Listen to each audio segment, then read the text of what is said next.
चिराग देख मेरी मचल रही है हवा, कई दिनों से बहुत तेज चल रही है हवा। एक यंग नेता सड़कों पे चलकर लोगों से मिलकर संगठन बनाकर वो आंख फैला रहे हैं और वो बिहार फर्स्ट और बिहारी फर्स्ट को लेके इतने तेजी से बढ़ रहे हैं कि उनको रोकना मुमकिन नहीं है। सबको पता है कि आरजेडी की छवि लोगों के दिमाग में कितना दहशत देता है।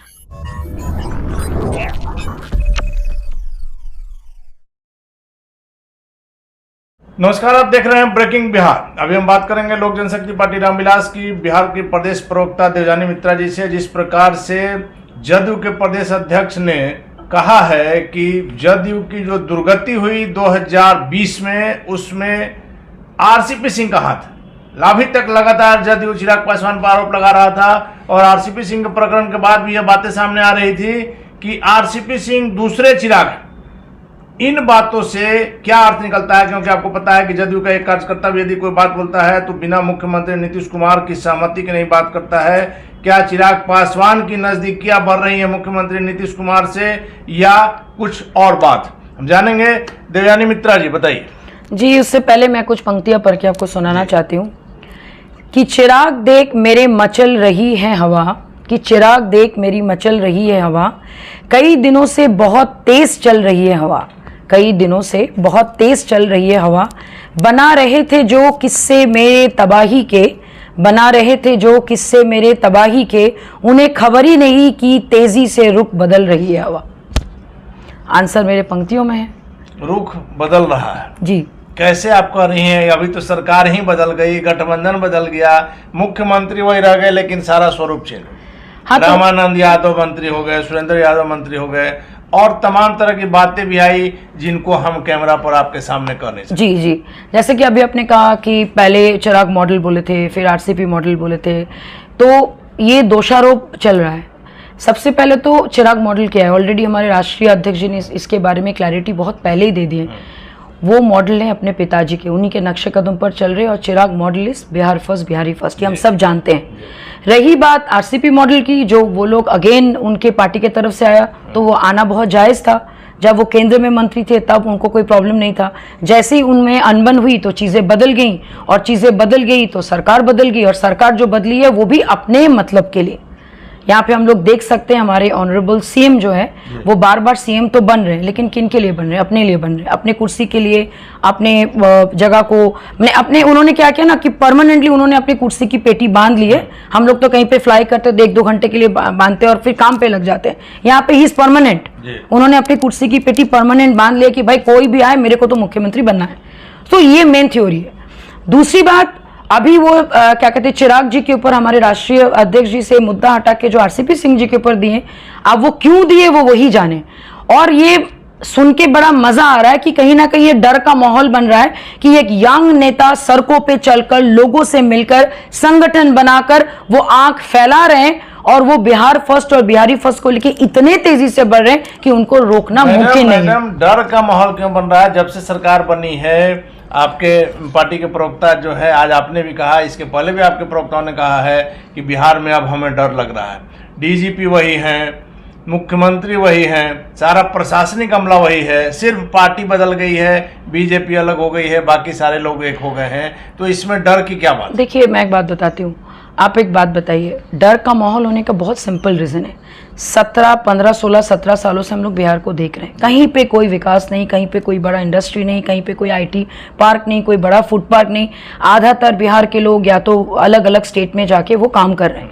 अभी और डर का माहौल इसलिए बढ़ गया है क्योंकि हम लोगों ने, पूरे जनता ने जिस जनादेश से हमारे ऑनरेबल सीएम को हम लोगों ने चुना था, उस और जिनके अगेंस्ट जाके वो चुनाव जीते थे, गठगठ आपके क्या कहते हैं एनडीए के साथ, हाँ, और एनडीए के साथ वो, हाँ खिलाफ में, अभी आप उनके ही साथ हो गए। और हम सबको पता है कि आरजेडी की छवि लोगों के दिमाग में कितना दहशत देता है। अब रही बात हमारे ऑनरेबल डिप्टी सीएम की, वो करना तो बहुत कुछ चाहते हैं, लेकिन वो कठपुतली बने हैं नीतीश कुमार जी का।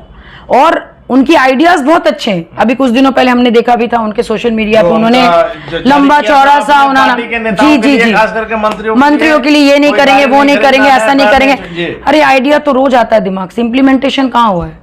आइडिया तो आपके वुमन क्या कहते हैं स्किल्स के ऊपर भी हुआ था, स्किल डेवलपमेंट के ऊपर हुआ था। लेकिन मैडम, आज जो बिहार की स्थिति है, आप जिनके हनुमान आपके राष्ट्रीय अध्यक्ष रहे हैं, उस पार्टी की भी काफी भूमिका है, क्योंकि मुख्यमंत्री नीतीश कुमार को इतना शक्ति प्रदान करना भी बीजेपी का ही काम रहा। मान रहे काम रहा होगा। एंड उसका मैं तो ये बोलूंगी कि नीतीश कुमार जी ने बहुत स्मार्टली अपने कुर्सी बचाने के लिए उन्होंने देखा कि भाई अब ये चीजें अब नहीं चलेंगी, या फिर जो भी, अब देखिए हम लोग जब नेता को चुनते हैं कुछ तो मैंडेट देते होंगे ना कि भाई अगर आप मुख्यमंत्री बनोगे तो आपको ये करना है आपके कार्यकाल में। उन्होंने क्या किया, कहीं ना कहीं उनमें कोई मनमुटाव हुआ होगा। अभी तो वो खुल के वो भी नहीं बोल रहे, वो तो खाली एक ही नेता आरसीपी सिंह जी को ही वो ब्लेम करे कि उनके वजह से गए, फिर कभी बोले चिराग जी के वजह से गए। मैडम, आरसीपी सिंह और चिराग पासवान में एक बात जो कॉमन है कि दोनों बीजेपी से नजदीकी भी है, दूरी की भी बात कर रहे हैं, और अगला कदम क्या होगा इस चीज का खुलासा दोनों में से देखिए मैं बात करती हूँ, जो काम करते हैं ना उनको नौकरी का तलाश नहीं होता है। उनको पता है कि मेरे पास डिग्री है, मेरे पास स्किल्स हैं, लोग अपने आप आएंगे। तो दोनों नेता ने बहुत स्मार्टली अपने काम पे ध्यान दे रहे, सड़कों पे चलकर लोगों के जो एक्चुअली करना चाहिए एक नेता को, कि भाई अगर आपको वोट लेना है आप तो हमारे बारे में सोचोगे ना, जनता के बारे में। तो ये क्या करेंगे कि हम लोग अपने लेकिन ये काम उस समय कहाँ चला जाता है जब चिराग पासवान को एनडीए के नेताओं का फोन आता है राष्ट्रपति के चुनाव में। उस समय चिराग पासवान सारे पार्टी के प्रवक्ता ऐसे व्यवहार कर रहे थे कि क्या से क्या हो गया, और जिस तरह से फोटो जारी हुआ एनडीए की मीटिंग का, कहीं ना कहीं एनडीए से बीजेपी से चिराग पासवान को लगाव है मैडम, इस चीज को आपको मानना होगा। और आज या कल उनको फिर से बीजेपी में जाना होगा। क्यों ना माना जाए, क्या चिराग पासवान बार्गेनिंग करने के लिए इस प्रकार की बातें कर रहे हैं कि अभी तो चुनाव दूर है? अभी आप एक बात मुझे बताइए, जरूरत इनको भी है, आप जैसे बोल रहे हैं कि हमारे राष्ट्रीय अध्यक्ष जी को भी जरूरत है। यहाँ पे कौन ज्यादा जरूरत और कौन कम जरूरत के बीच में बात होनी चाहिए। तो यहाँ पे अभी जरूरत बीजेपी को है, हमारे नेता की, हमारे नेता एक सशक्त विपक्ष बिल्कुल चाहिए, बिल्कुल। एंड ये चीज उनको पता है कि एक यंग नेता में जो जोश है, जो जिस ढंग से हमारे राष्ट्रीय अध्यक्ष जी काम कर रहे हैं वो काम, एंड मोरओवर एक छवि भी होना चाहिए ना। कोई अच्छी बात बताइए, बीइंग अ यंग लीडर, आप एक यूथ को पूछिए कि भाई आपका नेता कैसा होना चाहिए, कोई नहीं बोलेगा कि भाई। सबसे बड़ी बात है कि चिराग पासवान जिस प्रकार से बिहार का भ्रमण कर रहे हैं, कोई छोटी से बड़ी घटना हो, कोई नेता वो नहीं जाता, तुरंत वहां पे पहुंच जा रहे हैं। जो अभी आज जो सरकार में है, विपक्ष कल सोया हुआ था, चिराग पासवान जाते हैं। इन बातों को हम लगातार करते हैं। अभी आप राजस्थान की घटना देख सकते हैं, जिस प्रकार से एक दलित बच्चे को पानी पीने के कारण मार दिया गया। कोई नेता नहीं गया, चिराग पासवान वहां पहुंचे, ना सिर्फ परिजनों को सांत्वना दिया बल्कि सरकार से भी मांग की, सरकार के खिलाफ। एग्जैक्टली। एंड देखिए ये कहीं ना कहीं उनका ये पैशन है, वो फील कर रहे हैं। जब तक आप काम करेंगे नहीं, आप लोगों का जाके उनके सामने जाके उनके चीजों को देखेंगे नहीं, तब तक सॉल्यूशन कैसे मिलेगा। At least he is taking the step, वो कर तो रहे हैं, बाकी नेता तो कर नहीं रहे, खाली उनके अगेंस्ट में ये कर रहे हैं, कॉन्स्पिरेसी कर रहे हैं। कभी चिराग मॉडल बोल रहे हैं, कभी बोल रहे हैं इनके साथ जाएंगे, कभी कुछ बोल रहे हैं, कभी कुछ बोल रहे हैं। अरे भैया काम तो करो, at least he is doing the work ना। मैडम, तेजस्वी यादव से चिराग पासवान को थोड़ा सा लगाव तो जरूर है, क्योंकि लालू प्रसाद यादव को भी गार्जियन कहते हैं, तेजस्वी को छोटा भाई कहते हैं, तो कुछ तो लगाव जरूर है, जिसके कारण इस सरकार पर हमला करने से चिराग पासवान थोड़ा सा झिझक कर देखिए नहीं, मैं तो ये नहीं बोलूंगी, मेरा पॉइंट ऑफ व्यू कुछ और है। अगर आप मेरा पॉइंट ऑफ व्यू जानना चाहेंगे, बड़ा भाई छोटा भाई का रिश्ता है, लेकिन इसका मतलब ये नहीं कि वो पर्सनल इक्वेशन आपके राजनीति में भी आए, नंबर 1। नंबर 2, हमारे नजर में फिलहाल हमारे deputy CM is a puppet, क्योंकि सीएम कौन है, हमारे ऑनरेबल सीएम है नीतीश कुमार जी। तो जब नीतीश कुमार जी के हाथ में सारा बागडोर है, आप कितना भी उछल दीजिए, आपको ऊपर नीचे करवाने वाले हमारे सीएम ही है। तो डेप्यूटी सीएम कितना दूर तक जा पाएंगे। नीतीश कुमार के हाथ में बागडोर है, तो इन जो तमाम मंत्रियों की जो बातें आ रही है, कानून मंत्री से लेकर के सुरेंद्र यादव तक का जिस प्रकार से कल बयान आया, इसको क्या कहेंगे? जंगल राज की वापसी कहेंगे, क्या कहेंगे? अगर जंगल राज की वापसी आपको नहीं लग रहा है, मेरे जानकार में ऐसे बहुत लोग हैं, डॉक्टर्स हैं, बिजनेसमैन हैं, जो लोग सोचे थे यहाँ पे कुछ करने का, आप बिलीव नहीं कीजिएगा, 2-4 दिन पहले ही ऐसी बातचीत हुई, वो लोग सारे इन्वेस्टमेंट शिफ्ट करके दूसरे स्टेट में लगा रहे। क्यों लगा रहे, किस लिए? ऐसा नहीं कि उनको बिहार से प्यार नहीं है, लेकिन उनको ये भी पता है कि ये बनेगा ही नहीं, बनने देंगे ही नहीं लोग। अभी दिन दहाड़े गोलियां चल रही है, मार दिया जा रहा है। आपका कहना है कि यहाँ अब इंडस्ट्री जो लगने वाली भी थी वो नहीं लगेगी? मुझे तो नहीं लग रहा है, क्योंकि डर बैठ गया लोगों के अंदर में। आप व्यक्तिगत तौर पर अपने बताइए कि आप बंगाल के रहने वाली हैं, बिहार में आप कुछ दिनों से हैं, आपको कैसा लग रहा है? आपको डर का माहौल लग रहा है? देखिए मैं तो कुछ दिनों से नहीं, मेरा कम से कम 13 साल हो गया, तो डरना तो हमने सीखा। 13 साल पहले भी मुख्यमंत्री नीतीश कुमार थे, तो फिर आज क्यों डर लग रहा है? आज इसीलिए डर लग रहा है क्योंकि हम लोग, मैं जब बिहार में आई थी तब वो एनडीए के सरकार में थे, और वो डर हमेशा बाहर के स्टेट्स में ज्यादा है कि भाई लालू जी के राज में ये था वो था, बहुत सारी चीजें सुने और बहुत सारी चीजें देखा भी है लोगों ने।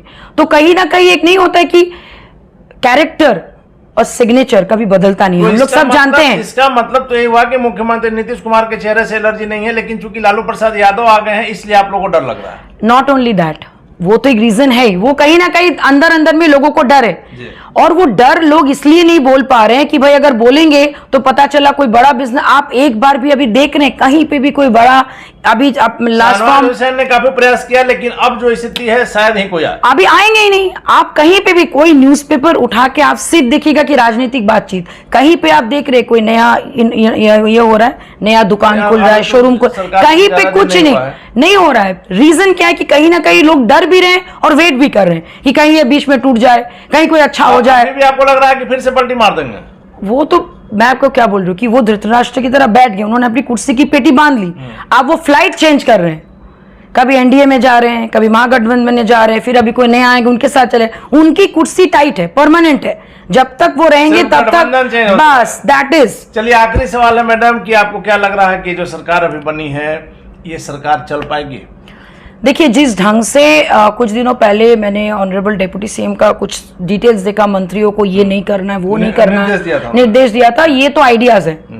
बिहार में इम्प्लीमेंटेशन जो करके दिखाएंगे वो इस राज्य को बहुत अच्छा से चला पाएंगे। जरूरी इसलिए है क्योंकि अगर नीति आयोग ने ये घोषित किया है कि सबसे गरीब राज्य बिहार है तो ये बहुत शर्म की बात है। मुख्यमंत्री ने तो कहा कि तेजस्वी ने 10 कहा था, हम लोग दोनों मिलकर 20 लाख रोजगार देंगे। तो पहले 10 तो दीजिए, 10 को छोड़िए ना, 10,000 से तो शुरू कीजिए। 10,000 से अगर शुरू कर लेंगे तो लोग कुछ तो फेथ करेंगे, लेकिन वो होगा ही नहीं। नौकरी देंगे कहाँ जब यहाँ पे इंडस्ट्री नहीं है, जब यहाँ पे इंफ्रास्ट्रक्चर, लोग यहाँ पे आएंगे ही नहीं, निवेश ही नहीं करेंगे। हर चीज बंदूक के गोली से नहीं होता है, कुछ चीजें लोग दिमाग से भी करते हैं और यहाँ पे वो चीज नहीं है। चलिए धन्यवाद आपका मैडम। तो ये थी हमारे साथ लोक जनशक्ति पार्टी रामविलास की बिहार के प्रदेश प्रवक्ता देवजानी मित्रा जी, जिनका साफ तौर पर कहना है कि जंगल राज की वापसी आ रही है। मन में एक भय लग रहा है और इंडस्ट्री जो यहाँ आने वाली भी थी अब इस राज्य में नहीं आएगी और नीतीश कुमार फिर से पलटी मार सकते हैं, ऐसी भी संभावना। हालांकि आगे क्या होगा देखना काफी दिलचस्प होगा। फिलहाल आप बने रहे ब्रेकिंग न्यूज़।